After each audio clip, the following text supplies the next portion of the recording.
He didn't want to stay. He didn't want to let go. And when kids feel this, they don't know what to do.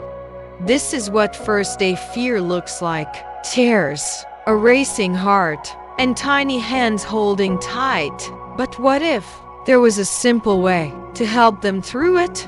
Not forcing, not rushing, but guiding, step by step, so a child can go from fear to confidence.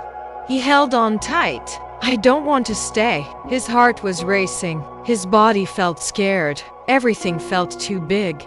Everything changed when he learned one simple thing. He didn't have to be brave all at once. Just one small step. Breathe in, slowly. 1, 2, 3. Then again. And suddenly, his body started to calm. Walk inside. Look around. Say, hi, small steps create big change.